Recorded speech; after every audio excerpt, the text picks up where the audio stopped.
하나님 오늘 우리에게 주시는 하나님의 말씀 합독하도록 하겠습니다. 요한복음 6장 1절에서 13절까지의 말씀입니다. 요한복음 6장 1절에서 13절까지의 말씀입니다. 우리 다 같이 한 목소리로 하나님 우리에게 주시는 말씀을 합독합니다. 그 후에 예수께서 디베랴의 갈릴리 바다 건너편으로 가시매 큰 무리가 따르니 이는 병자들에게 행하시는 표적을 보았음이러라. 예수께서 산에 오르사 제자들과 함께 거기 앉으시니 마침 유대인의 명절인 유월절이 가까운지라. 예수께서 눈을 들어 큰 무리가 자기에게로 오는 것을 보시고 빌립에게 이르시되 우리가 어디서 떡을 사서 이 사람들을 먹이겠느냐 하시니 이렇게 말씀하심은 친히 어떻게 하실지를 아시고 빌립을 시험하고자 하심이라. 빌립이 대답하되 각 사람으로 조금씩 받게 할지라도 200데나리온의 떡이 부족하리이다. 제자 중 하나 곧 시몬 베드로의 형제 안드레가 예수께 여짜오되 여기 한 아이가 있어 보리떡 5개와 물고기 2마리를 가지고 있나이다. 그러나 이것이 이 많은 사람에게 얼마나 되겠사옵나이까. 예수께서 이르시되 이 사람들로 앉게 하라 하시니 그곳에 잔디가 많은지라. 사람들이 앉으니 수가 5,000명쯤 되더라. 예수께서 떡을 가져 축사하신 후에 앉아있는 자들에게 나눠주시고 물고기도 그렇게 그들의 원대로 주시니라.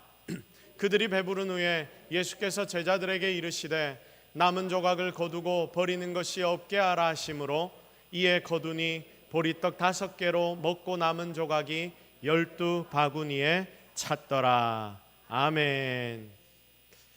당신은 언제 감사합니까? 당신은 언제 감사합니까? 라는 제목으로 하나님의 말씀 증거하도록 하겠습니다. 자, 코로나 전에 어느 신문에 그러니까 몇 년 벌써 지났지요. 한 5, 6년쯤 이상이 되었던 것 같습니다. 그때 한국을 방문했다 한 재미교포가 페이스북에 올린 글이 한 신문에 소개가 된 것이 있습니다. 제가 그것을 스크랩을 해놨었는데 이걸 한번 여러분들에게 읽어드리겠습니다. 20여 년 만에 내 조국 대한민국에 돌아와 보니 웬만한 동네는 다 고층 아파트화 되어 있다. 미국에선 부잣집에만 있는 비데가 공중 화장실에도 있고 유럽에서는 돈 내고 들어가야만 하는 수세식 공중 화장실이 한국에서는 다 무료다.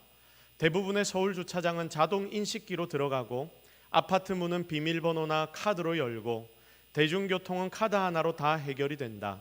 집에 앉아서 맥도날드를 시켜 먹고 차마다 블랙박스가 달렸고 집 전등은 다 LED다.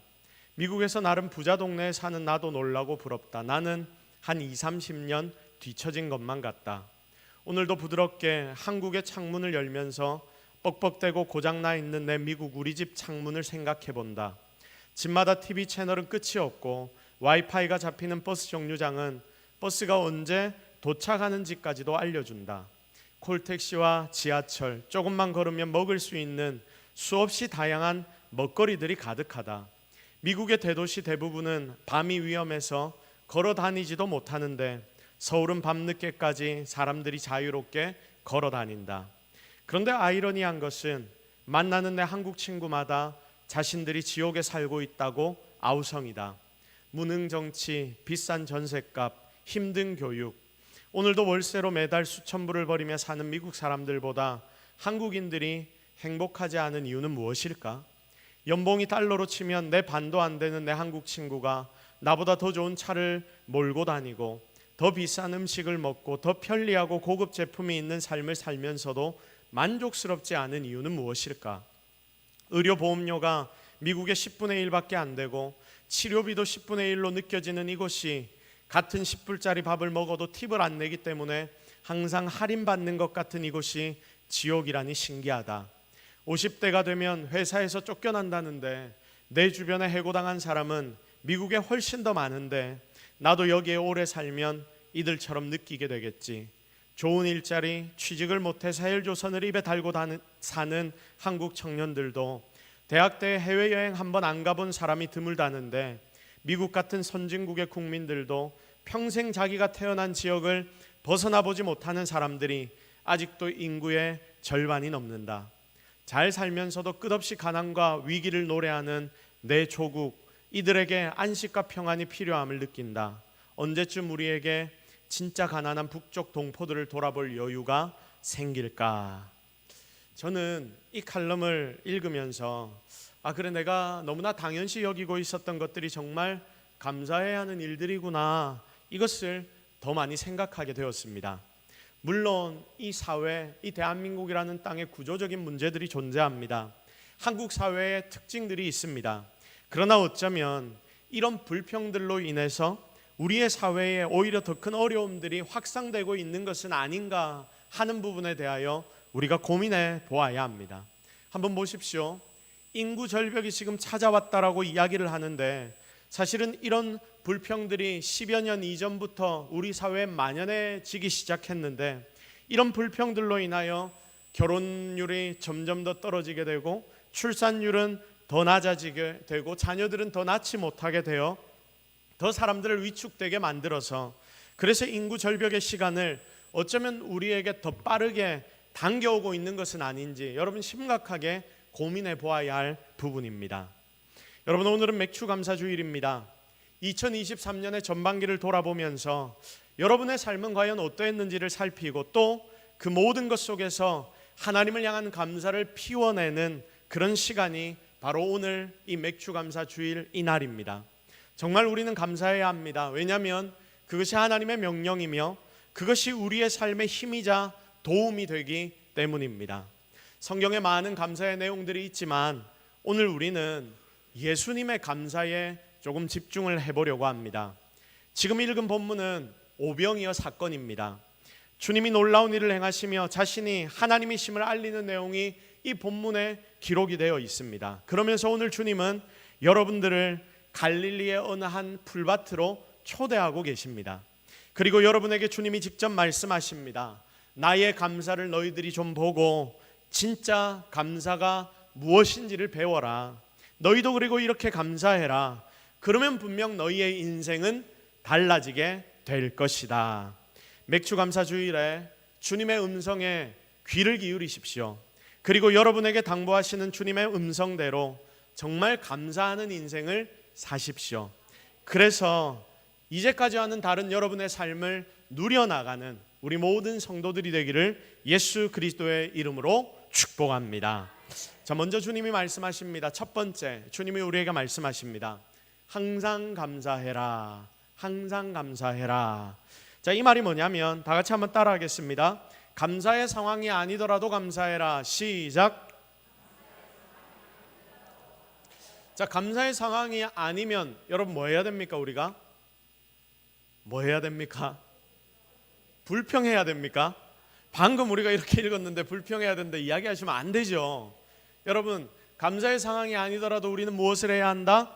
감사해야 한다. 앞으로 여러분의 삶이 이렇게 바뀌기를 주님의 이름으로 축복합니다. 자, 성도 여러분, 여러분의 지난 6개월은 어땠습니까? 2023년 1월부터 6월까지 지난주, 지금 오늘이 2일이니까 엊그제까지 여러분의 삶은 과연 어떠했습니까? 감사의 상황이 많았습니까? 아니면 고통과 슬픔이 많아서 불평의 상황이 여러분에게 많았습니까? 불평과 아픔의 상황이 가득 찼다 하더라도 이제는 주님의 명령대로 감사하는 성도가 되십시오. 우리는 오병이어의 기적을 잘 압니다. 예수님이 백성들을 가르치다가 피곤하셔서 이제 갈릴리 바다를 건너가십니다. 이 백성들에게 사역을 하시다가 너무 피곤해서 제자들을 먼저 갈릴리 바다 저편으로 보내시고 예수님도 따라가십니다. 그러니까 이게 뭐냐면 이 사람들이 너무나 많이 모인 것 때문에 피곤하셔서 피해 가신 겁니다. 그런데 거기까지 백성들이 쫓아옵니다. 질깁니다. 주님은 차마 그들을 내치지 못해서 다시 가르치시고 또 표적을 행하시며 그들의 영혼을 채워주십니다. 그런데 문제가 생깁니다. 성인 남자만 그 당시에 몇 명이 모였다고 했냐면 5천 명이 모였다라고 기록이 되어 있습니다. 그러니까 모든 인원수를 치고 보면 10,000명이 훨씬 넘는 그런 많은 사람들이 모인 그 들판에 시간이 너무 많이 흘러버리니까 식사 시간이 되었는데 다들 그것도 모르고 집중하여 하나님의 말씀을 묵상하고 있다가 이제 다들 배가 고파지기 시작합니다.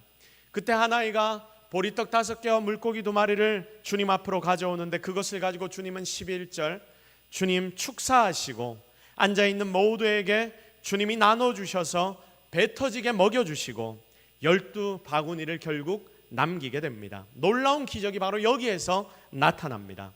근데 여러분, 여기에 중요한 포인트는 11절의 말씀입니다. 11절 우리 다 같이 한번 읽어볼게요. 시작. 여기까지입니다. 예수께서 떡을 가져 뭐 하시고 축사하신 후에 앉아있는 자들에게 나누어 주시고, 지금 예수님의 손에 보리떡 5개와 물고기 2마리가 있는데 이걸 들고 주님이 축사하신다라고 기록이 되어 있습니다. 축사하신 뒤에 떡을 나눴다라고 기록이 되어 있습니다. 바로 이때 기적과 능력이 나타난 것입니다. 그러니까 여러분, 무슨 말이냐면 물고기 2마리와 보리떡 5개가 예수님의 축사 이후에 10,000명 이상의 사람을 먹이는 놀라운 능력들로 바뀌어지게 되었는데, 그러니까 이 축사가 굉장히 중요한 포인트가 되는 거죠. 여러분, 여기에 축사했다라는 단어를 보면, 원어를 보면, 여러분 원어까지는 우리가 다 알 필요는 없죠. 근데 이 원어의 단어의 뜻을 보면 원래 이 단어의 뜻이 뭐냐? 감사의 마음을 가졌다, 감사를 돌렸다. 자, 그러니까 우리나라 해석으로는 지금 축사를 하신 뒤라고 지금 해석이 되어 있지만 원래는 이게 무슨 뜻이라는 말입니까? 감사했다, 감사 기도를 올렸다. 이게 이 축사의 진정한 의미가 됩니다. 자, 감사인 거예요. 주님이 하나님 앞에 감사를 드리고 떡과 물고기를 떼어 나눠주기 시작하니까 그때부터 어떤 일들이 벌어졌다? 놀라운 기적이 일어납니다. 그래서 여러분, 우리가 기적을 정말 체험하려면 우리 속에 이렇게 무엇이 먼저 나와야 한다? 감사가 먼저 나와야 한다. 이것을 꼭 기억하십시오. 자, 그러면 주님이 감사하셨다고 했는데 주님이 과연 어떤 상황에서 감사하셨는지를 우리가 좀 살펴볼 필요가 있지 않겠습니까? 주님은 과연 어떤 상황이었길래 이렇게 감사를 할 수 있었는가? 주님이 처한 상황이 진짜 감사할 만한 상황인가? 아니면 어떤 상황인가? 우리가 한번 살펴봐야 할 필요가 있습니다. 여러분, 감사할 만한 상황에는 우리도 전부 다 감사합니다. 그렇지요. 세상 모든 사람도 좋은 일이 일어나면 감사하다라고 이야기를 합니다. 그런데 확신하건대 지금 주님의 상황적으로 봤을 때는 절대로 감사할 만한 상황은 아니었습니다. 보십시오. 먼저 주님은 피곤하셨습니다. 자, 병행구절, 이 내용이 그대로 기록된 마가복음의 본문을 보면 마가복음 6장에도 오병이어 사건이 기록이 되어 있습니다. 자, 거기에 31절 말씀을 보십시오. 이렇게 기록이 되어 있습니다. 이르시되 너희는 따로 한적한 곳에 가서 잠깐 쉬어라 하시니 이는 오고 가는 사람이 많아.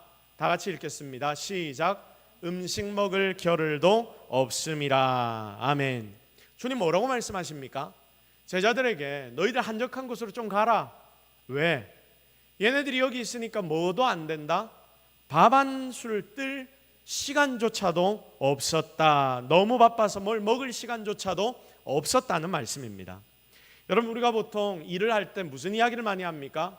일을 열심히 하면서도 점심때가 되면 우리가 이렇게 열심히 일하는 이유도 다들 먹고 살라고 하는 일이니까, 이거 다 먹고 살라고 하는 일이니까 우리 먼저 밥 먹고 하자, 이런 이야기를 참 많이 합니다. 노가다를 하거나 아니면 공사판에 가서 이제 같이 일을 하고 하는 분들, 우리 마당에도 막 공사를 하다 보면 제일 잘 챙기는 게 뭔지 아십니까? 점심 어떻게 하셨습니까? 일을 아주 열심히 하다가도 12시가 딱 되면 무조건 그 자리에 손을 놓습니다. 제 생각에는 저 조금만 더 하면 좀 마무리가 될 것 같은데, 근데 그 시간이 되면 딱 손을 놓습니다. 왜냐? 뭐 먹어야 되기 때문에? 점심을 먹어야 되기 때문에 밥을 먹어야 하는 거예요. 밥을 먹는 게 그만큼이나 중요합니다. 여러분, 그래서 보통 다 우리가 먹고 살려고 이 일을 하는 거다라고 말하면서 어쨌든 먹는 건 잘 챙기거든요. 먹을 거 안 주면 그러니까 어떠냐면 막 승질이 납니다. 일이 안 됩니다. 일의 능률이 확 떨어집니다. 그런데 너무 바쁘면 이게 안 챙겨지더라고요. 자, 지금 예수님과 제자들이 그런 상황이었습니다. 그래서 32절 보십시오. 배를 타고 한적한 곳으로 가는데 33절 이에 같이 읽겠습니다. 시작. 그들이 가는 것을 보고 많은 사람이 그들인 줄 안지라 모든 고을로부터 도보로 그곳에 달려와 그들보다 먼저 같더라. 아멘. 자, 그들이 가는 것을 보고 사람들이 그들인 줄 알고 모든 고을로부터 도보로 그곳에 달려와 그들보다 어떻게 됩니까? 먼저 도착을 합니다. 여러분, 이런 걸 뭐라고 말하죠? 스토커라고 말하죠. 그렇습니다. 무섭습니다. 밥 먹을 새도 안 줍니다. 그래서 밥 좀 먹어보려고 배 타고 이 바다를 지나가면 저 사람들 못 쫓아오겠지 했더니 어떻게 연락을 했는지 더 많은 사람들이 그 자리에 모여 있습니다. 배 타고 반대쪽으로 딱 이동을 하는데 딱 도착하니까 그전보다 더 많은 사람이 짠하고 그곳에서 나타나면서 반갑지요. 우리가 당신들을 기다리고 있었습니다. 굉장히 무서울 것 같습니다. 밥 먹을 새는 좀 줘야 되는데 여러분, 배고프니까 어쩌면 이 예수님과 제자들 조금 승질났을 수도 있겠다 하는 생각을 해봅니다. 지금 예수님과 제자들의 상황이 이렇다는 거예요. 여러분, 그러니까 피곤했겠습니까? 피곤하지 않았겠습니까? 피곤했을 겁니다. 그런데 상황은 더 악화됩니다. 이때까지는 예수님과 제자들만 배가 고팠는데 시간이 흐르면서 거기에 모인 모든 사람들이 다 배가 고파집니다. 이 정도 되려면 반나절 이상, 아니 하루 정도 흘러야 되지 않겠습니까? 그동안 예수님은 더 배고프고 더 피곤해지셨습니다. 여러분, 이게 감사의 거리입니다. 여러분, 이게 감사의 거리가 맞습니까? 이렇게 피곤하고 이렇게 배고프고 이렇게 사람들은 계속 몰려오고 이렇게 열심히 수고하고 봉사하는데 내 손에 남는 건 하나도 없고, 여러분, 이런 게 감사의 거리가 될 수 있을까요? 보통은 감사의 상황으로 받아들여지지 않습니다. 이것은 번아웃의 상황입니다. 예수님 결심하십니다. 이들 밥을 좀 먹여야 되겠는데 5절, 그래서 5절의 말씀에 빌립에게 묻습니다. 빌립에게 뭐라고 묻습니까?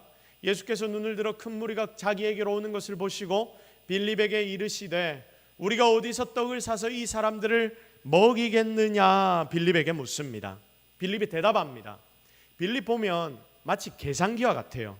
주변을 한번 쫙 둘러보고 난 뒤에 바로 빌립의 계산이 딱 돼서 답이 탁 튀어나오는데, 예수님, 이 사람이 이 정도 될 것 같으니까 성인 어른만 딱 보니까 한 5천 명 정도 되는데 이들에게 조금씩만 맛만 보이게 해주려 해도 200데나리온은 필요합니다. 200데나리온은 필요합니다. 이러면서 이 빌립이 선을 쫙 끊는 것입니다. 여러분, 노동자 하루 품삯이 그 당시에 몇 데나리온이었냐면 1데나리온이었거든요. 그러니까 지금 우리 시세로 따지고 보면 한 15만 원? 뭐 이 정도 될 겁니다. 기술자들은 더 많이 받죠. 근데 제일 작게 잡아도 한 10만 원. 10만 원이라고 생각을 해보면 여러분, 200데나리온이면 우리나라 지금 돈으로 얼마가 됩니까? 아무도 빌립 같은 분 없으시네요. 여러분이 200데나리온 10만 원 2천만 원이 되죠. 200 곱하기 10은 2천입니다. 2천만 원이 됩니다. 그러니까 여러분, 2천만 원이 있어도 여기에 모인 이 모든 사람들에게 뭘 할 수 있다? 입맛 조금 다시게 만들어줄 수 있다. 한 입 정도 먹게 해줄 수 있다. 그런데 여러분, 이 돈은 때려 죽여도 우리에게 있다 없다? 없다. 이 정도나 많은 돈이 주님 필요합니다. 그런데 돈만 필요한 게 아니라 먹을 장소, 살 장소도 없습니다. 빌립이 한계를 바로 딱 그어버립니다. 아니, 여기서 더 나가서 만약 2천만 원이 있어도 지금 당장 살 수 있는 곳이 없습니다. 누가복음 9장 12절 말씀을 한번 보십시오. 같이 한번 읽겠습니다. 시작.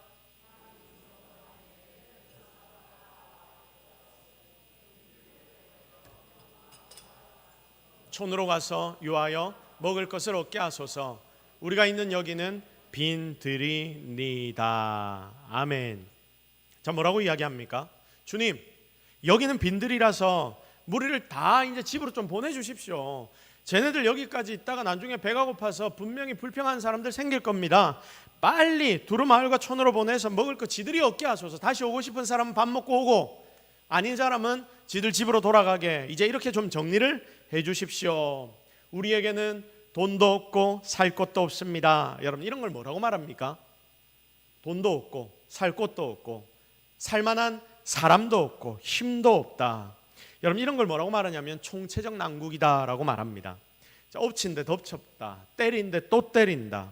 여러분, 아무것도 못하도록 꽉 눌러 버립니다. 근데 여러분, 좀 뭔가 될 것 같은 희망이라도 우리에게 있다면 노력이라도 해볼 것 아닙니까? 그런데 돈 2천만 원도 없고 돈 구해도 살만한 곳도 없다는 것은 내가 아무리 노력을 해도 할 수도 없는 상황이다. 여러분, 그 말입니다. 그러면 이런 상황에 우리가 빠지게 되면 어떻게 되냐? 내 마음 가운데 걱정, 근심만 계속 생기고요, 답이 없으니까 결국은 비참하게 포기해버리게 됩니다. 다 무너져버리는 것입니다. 자, 이게 지금 상황입니다. 자신도 피곤해서 더 이상 뭘 할 수 없는 상황에 이들을 먹여주려고 좋은 마음을 한번 품어봤는데 그것조차도 우리의 마음대로 안 되는 상황, 좌절이 찾아올 수밖에 없는 실제의 상황, 그 상황이 바로 주님이 맞닥뜨리신 상황입니다. 그런데 여러분, 그 속에서 주님은 보리떡 5개와 물고기 2마리를 찾으십니다. 너무나 작고 아무것도 아닌 이 먼지와 같은 것을 붙드십니다. 그리고 그것을 놓고 무엇을 시작하셨냐면 11절, 예수께서 떡을 가져 무엇을 하신 후에? 축사하신 후에. 축사가 뭐라고 했습니까? 감사라고 했죠. 예수께서 떡을 가져 감사하신 후에, 예수께서 떡을 들고 감사의 기도를 하나님께 올린 뒤에 예수님은 가장 먼저 그 상황 속에서 하나님을 향한 감사를 시작합니다. 그럴 수 없는 상황이지만 주님은 감사를 시작하셨습니다. 몸은 피곤하여 번아웃이 되었지만, 사람들 가운데 치이는 게 싫어서 도망을 쳤지만, 그것조차도 실패를 했지만, 배가 고파 굶는 상황이지만 주님은 그 순간 모든 것을 뛰어넘는 감사로 성을 쌓기 시작하십니다. 돈이 없어서 자기의 사람들 먹일 수도 없었지만, 그러나 그때에도 주님은 감사하셨습니다. 불가능의 상황이 눈앞에 있지만 그 불가능의 상황을 다 내려놓고 눈앞에 놓인 보리떡 5개와 물고기 2마리만 붙잡고 이것 주신 하나님께 감사합니다. 주님은 이렇게 할 수 없는 상황에서 감사하셨던 것입니다. 사랑하는 성도 여러분, 지금 들판에 서 계신 주님께서 여러분에게 말씀하십니다. 너 혹시 하는 일이 너무 피곤해서 번아웃 지경에 이르지는 않았니? 사람들 사이에서 소통하는 것이 너무나 힘들지 않니? 심지어 가족들의 얼굴 대하는 것조차도 어렵지 않니? 돈 걱정, 경제적인 걱정으로 매일매일의 삶이 힘들고 혹 고통스럽니? 앞길을 생각하는데 불가능이란 벽이 너를 다 막아버린 것만 같아서 이제는 희망조차 없다는 생각을 너 혹시 가지고 있지 않니? 내가 그 상황 속에 정답을 알려줄게. 먼저 그 모든 것을 하나님 앞에 다 내려놓고 감사의 자리로 나아가. 그게 바로 성도의 삶의 정답이야. 우리 주님이 답 없는 삶을 살아가는 것만 같은, 정말 감사를 할 수 없는 삶을 살아가는 것만 같은 여러분에게 이 시간 이렇게 말씀하시고 계십니다. 오렌 위어스비 목사님이 미국의 유명한 목사님인데, 이 목사님이 전도서에 관련된 책을 썼는데 그 책을 쓰면서 이런 내용을 기록했습니다. 삶은 어려움과 당황스러운 것으로 가득 차 있다. 그리고 삶에는 아무도 이해할 수 없고 통제할 수 없는 많은 일들이 있다. 인간의 견지에서 볼 때 많은 것들이 헛되고 어리석다. 여러분, 이게 솔직한 우리 인생의 모습 아닙니까? 여러분, 이런 일들이 사실은 우리의 삶에도 비일비재하게 일어나고 있지 않습니까? 우리가 세상을 살아가면 살수록 우리의 삶에 찾아오는 많은 어려움들이 우리를 무기력하게 만들고 있지 않습니까? 그러니까 우리가 살면 살수록 감사는 당연히 점점 더 없어지는 것처럼 느껴지게 됩니다. 그런데 이 목사님의 메시지는 여기에서 끝나지 않습니다. 그럼에도 불구하고 삶은 하나님이 우리에게 주신 선물이다. 그분은 우리가 삶을 누리기를 원하시며 그분의 영광을 위해 우리의 삶을 사용하길 원하신다. 아멘. 사랑하는 성도 여러분, 인생을 살다 보면 우리는 참 많은 일들을 만납니다. 어쩌면 좋은 일보다 어려운 일, 아픈 일, 고통스러운 일들이 여러분의 삶에 더 많은지도 모르겠습니다. 그러나 그 모든 일은 분명하게 하나님의 손에 붙들린 일이라는 것을 기억하십시오. 그러므로 우리의 삶에 잠깐 감사가 좀 안 되는 상황이 찾아온다 하더라도 정말 그 속에서 그 상황을 바라보지 말고 하나님만 생각하면서 끝까지 감사하는 성도들이 되십시오. 이것이 오늘 하나님이 여러분에게 요구하시는 삶이라는 것을 기억하여서 처음부터 끝까지 감사로 가득 채워나가는 여러분의 인생이 되기를 예수 그리스도의 이름으로 축복합니다. 다음으로 주님이 우리에게 말씀하십니다. 두 번째, 미리 감사해라. 시작. 자, 이것을 제가 좀 더 풀어서 설명하겠습니다. 믿음의 눈으로 미래지향적인 감사를 해라. 시작. 믿음의 눈으로 미래지향적인 감사를 해라. 여기에 놀라운 파워가 있습니다. 자, 여러분, 이번에는 거기에 모여있는 사람들과 제자들을 좀 함께 살펴봅시다. 아마 예수님과 무리들은 병고침과 사역의 현장에 뒤엉켜져 막 돌아가느라 시간이 가는 줄을 몰랐을 겁니다. 여러분, 그렇지 않습니까? 그 바쁘고 정신없는 와정 가운데 사람들은 계속 몰려오고 예수님은 말씀을 증거하시고 아픈 사람이 있으면 그들을 앞으로 불러서 그들에게 치유의 능력을 행하시고 귀신을 쫓아내시고 놀라운 능력들을 거기에서 계속 보이시는 거예요. 그러니까 여러분, 거기는 어떤 곳이냐면 놀라운 능력이 나타나는 축제의 장소와 같은 장소가 바로 이곳입니다. 자, 그래서 여러분, 이곳에 있는 모든 이들은 아마 시간 가는 줄도 몰랐을 겁니다. 벌써 날이 어둑어둑해졌네. 밥 먹을 때가 지나버렸네. 그런데 아무도 그렇게 오래 이곳에 모여서 예수님과 함께 시간을 보낼 거라고 생각을 못했는지 이곳에 찾아온 모든 사람들도 다 저녁거리가 없이 그곳을 찾아왔습니다. 그리고 당시에 팔레스틴은 지금 우리나라처럼 편의점 같은 게 전혀 없죠. 편의점 같은 게 있으면 다 가서 사 먹고 오라 이렇게 하면 되는데 그런 것도 전혀 없는 과거 시대입니다. 그러니까 대책이 없습니다. 거기 모인 청중들은 다 은혜를 사모했던 사람들입니다. 제자들도 주님을 도와서 몸부림쳐라 사역했습니다. 하나님의 아들이신 예수님이 그곳에 함께 하셨습니다. 병고침이 있었고 말씀의 은혜가 있었습니다. 천국을 실제로 재현해 놓은 것 같은 공동체가 여러분 그때 그 분위기 아니었겠습니까? 그때 그곳은 놀라운 기쁨이 있는, 놀라운 축복이 있는 하나님의 나라와 같은 그런 곳이었습니다. 그런데 여러분, 이런 곳에 어디 문제가 생길 수 있단 말입니까? 그러나 신기한 것은 이곳에서 문제가 생깁니까? 생기지 않습니까? 이곳에도, 이렇게 은혜가 넘치는 곳에도 문제가 생깁니까? 생기지 않습니까? 생기죠. 생깁니다. 여러분, 이런 곳에도 문제가 생기기 시작합니다. 왜냐하면 모든 것이 지금 이 땅에 우리가 발을 딛고 살아가기 때문에 우리에게는 배고픔의 문제가 닥치더라 하는 것입니다. 예수님 잘 믿는 사람들이 정신없이 은혜 받으면서 사는데 정말 좋게 매일매일 살아가는데 어느 날 현실의 문제가 쿵 하고 부딪히는 때가 있습니다. 그때 우리 속에 갈등이 생깁니다. 내가 이렇게 예수님을 잘 믿는데, 잘 섬겼는데, 하나님을 신실하게 섬기고 일했는데 왜 나에게 먹을 것이 없지? 왜 내 사업이 절벽에 부딪히지? 왜 내 몸에 이런 병이 생기지? 왜 나는 취직이 안 되지? 왜 우리 애는 공부를 지지리도 못하지? 이런 상황에서 내가 무슨 감사를 해? 하나님을 위하여 이만큼 수고하고 애썼다면 하나님 나의 인생 책임져 주셔야 하는 것 아닙니까? 은혜를 받아 살다 보면 꼭 이런 때가 존재하더라고요. 여러분도 아마 다들 경험해 보셨을 겁니다. 하나님 은혜로 매일매일 살아가다가 어느 순간 내 삶에 닥쳐온 그 문제로 인하여 나의 믿음의 근본까지도 흔들려 버리는 것 같은 그 느낌. 지금 혹시 이런 마음을 가지고 올해 맥주 감사 예배에 앉아 있는 분들이 계시다면 하나님의 말씀을 통해 이 시간 진리를 발견하시기를 바랍니다. 이 난감한 상황에 제자들 다 집에 보내서 지들이 알아서 각자 도생하게 만듭시다. 제자들이 예수님께 그렇게 이야기를 했습니다. 그럴 만한 상황이니까 그런 이야기를 당연히 할 수밖에 없었습니다. 아니, 어쩌면 제자들은 이렇게 생각했을 수도 있을 겁니다.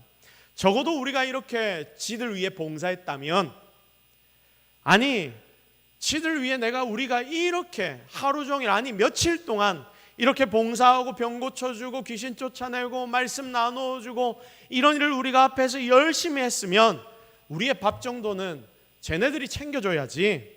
그렇지 않습니까? 이 하나님 나라의 공동체, 아름다운 공동체 가운데 아주 미묘한 어려움과 갈등, 마음의 상함들이 막 나타나기 시작하는 거예요. 또 제자들은 서운했을 겁니다. 그 백성들에게도 서운했겠지만 어쩌면 예수님께도 좀 서운했을 수 있습니다. 왜냐하면 그 전에 주님이 이 제자들을 어떻게 했냐면 사역을 보내셨거든요. 2명씩 짝지어서 다들 사역하고 돌아와라. 그래서 사역을 보냈다가 이들이 돌아오자마자 또 하루 종일 지금 무리를 섬기게 하고 있는 것입니다. 그러니까 제자들 더 피곤한 거예요. 그러면서 밥도 우리가 못 먹었는데 이제 이 많은 사람들의 밥을 예수님이 또 제자들에게 챙겨서 먹이라고 이야기를 하니까 퇴근 시간이 한참 지나도 너무 한참 지났는데 주님 어떻게 우리에게 이럴 수 있습니까? 그러나 그들은 알지 못했던 거예요. 정말 힘들고 쓰러지기 직전에 이 군중의 배고픔을 채워주는 과정에서 오히려 이 제자들이 더 채워지게 될 것인데 그들의 인생의 길이 남을 그 엄청난 기적은 전혀 생각지도 못한 가장 힘들고 어려운 상황, 위기의 상황 속에서 경험하게 될 것임을 이 제자들은 그때까지도 알지 못했던 것입니다. 사랑하는 성도 여러분, 인생의 가장 위기의 때가 가장 놀라운 축복의 전주곡인 줄로 믿으시기를 바랍니다. 여러분, 우리는 이걸 믿어야 합니다. 이 믿음이 있어야 합니다. 그러므로 우리에게 닥쳐온 현실이 아무리 어려워도 주님의 말씀을 따라 우리가 좀 순종을 해보는 것입니다. 그러면서 우리가 해야 하는 게 뭐냐면 두 번째 무엇이었습니까? 미리 감사하는 것이다. 잘 보십시오. 다 망할 것만 같은 상황인데, 공동체가 깨질 것만 같은 상황인데 주님이 무엇을 하시냐면 그 순간에 하늘을 우러러서 축사하기 시작하십니다. 하늘을 우러러서 감사하기 시작하십니다. 마치 식탁 앞에서 하나님이 이렇게 먹을 것 우리에게 주셔서 감사합니다라고 기도하듯이 감사 기도를 시작하십니다. 유대인들의 가정이 식탁에서 대표로 감사 기도를 하듯이 지금 모인 이 모든 이들이 한 가족이 되는 것처럼 그 중심에 가장 되신 주님의 감사 기도가 나타나기 시작합니다. 그런데 문제는 지금 이 자리에 앉아있는 10,000명이 넘게 앉아있는 이 사람들, 10,000명이 넘게 먹어야 하는데 예수님의 손에는 무엇만이 있습니까? 물고기 2마리와 보리떡 5개만이 있습니다. 여러분, 5병이어밖에 없다는 것, 여기 주님의 감사기도는 그러므로 차원이 다른 감사기도입니다. 여러분, 우리의 감사는 어떻습니까? 지난 6개월을 쭉 돌아보면서 지난 6개월 이런 일이 있었구나, 저런 일이 있었구나, 너무나 좋은 일들이 있었구나, 하나님 감사합니다. 보통 우리는 감사를 이렇게 생각을 하거든요. 솔직히 지금 우리 맥주 감사주일도 같은 감사의 제목을 하나님 앞에 여러분이 올려드리고 있는 것은 아닌지 여러분 자신을 한번 돌아보아야 합니다. 6개월 동안 지켜주셔서 감사합니다. 거기서 조금 더 나가면 조금 더 나은 감사가 무엇이냐? 첫 번째 나눈 것처럼 감사거리가 없어도 내 삶에 어려움이 찾아왔어도 모든 것이 하나님 주신 상황이기 때문에 주님만 바라보고 감사하는 것, 이것도 참 감사의 수준이 조금 더 높아지는 것이죠. 그러나 여러분, 이것조차도 과거를 보는 감사입니다. 자, 우리는 다 과거에 매여 있습니다. 그러니까 6개월 중에 하나님이 안 지켜주신 것 같은 때가 있다면, 여러분의 상황 가운데 좀 안 지켜주신 것 같은 때가 있다면 그때 감사가 잘 안 되는 거거든요. 과거에 우리가 묶여 있기 때문에. 그런데 오늘 주님의 감사는 어떤 감사입니까? 아직 일어나지 않은 미래의 축복을 미리 영의 눈으로 보고 감사를 미리 선포하는 것입니다. 여러분, 이것이 무엇이냐? 믿음의 감사입니다. 다시 따라합시다. 믿음의 감사를 해야 한다. 시작. 세상의 감사는 과거지향적인 감사입니다. 지나간 것에 대한 감사입니다. 그러나 하나님의 감사는, 지금 예수님의 감사는 미래지향적인 감사입니다. 주신 은혜도 너무나 감사하지만 주실 은혜가 더 큰 것을 내가 믿고 절망 같은 현실 속에서도 감사를 우리의 입으로 선포하는 것입니다. 여러분, 많은 분들이 왜 지금 힘듭니까? 세상적으로 감사하니까 그런 것 아닙니까? 감사할 것들이 있으면 하겠다. 그래, 나의 삶에 좋은 일들이 있으면 내가 하나님께 감사하겠다. 그런데 여러분, 이건 당연한 거지 믿음이 아닙니다. 여러분, 이것은 절대로 믿음이 아닙니다. 세상 사람들도 잘 되면 다 감사합니다. 하나님이 아닌 다른 누군가에게 누구나 다 감사할 수 있습니다. 그런데 진짜 믿음이 무엇이냐? 이루어지지 않은 축복의 미래를 우리의 영의 눈으로 이제 바라보고 미리 선포해버리는 것. 여러분, 이게 진정한 믿음의 감사입니다. 그러면 바로 그때 놀라운 능력, 하나님이 주시고자 약속하신 그 모든 능력들을 우리의 자리로 끌어당겨 오는 것이 바로 믿음의 감사입니다. 그래서 여러분, 여기에는 믿음의 능력, 믿음의 축복이 나타나는 것입니다. 그래서 여러분, 이렇게 미리 감사하면 하나님 하늘의 창고를 열어서 우리에게 주실 것이고, 그 힘은 내가 처한 현재의 이 불가능한 상황조차도 뚫어내는 능력으로 나타나게 되는 줄로 믿으시기를 바랍니다. 저 오늘 예수님의 감사 기도는 보리떡 5개와 물고기 2마리로 10,000명 이상을 먹이고 12바구니에 남는 기적을 일으키는 통로가 되었습니다. 감사가 바로 이 기적을 끌어온 것입니다. 믿음의 감사가 하늘의 문을 열었습니다. 자, 그래서 주님이 오늘 이 자리에 나와 감사하기로 작정하는 여러분에게 직접 말씀하시고 계십니다. 너희들도 미리 감사해. 너희들도 상황과 환경 바라보지 말고 너희들의 눈앞에 있는 모든 것들을 다 내려놓고 미리 감사해. 과거만 붙들고 감사하지 말고 이제는 좀 미래를 바라보고 감사해.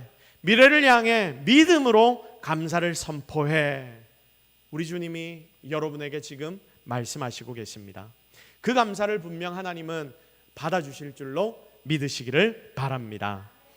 우리가 6개월을 돌아봐도 내게 감사할 거리들이 별로 없다라고 생각되는 성도 여러분, 이제는 미래지향적인 감사를 우리가 하나님 앞에 돌려드려야 하지 않겠습니까?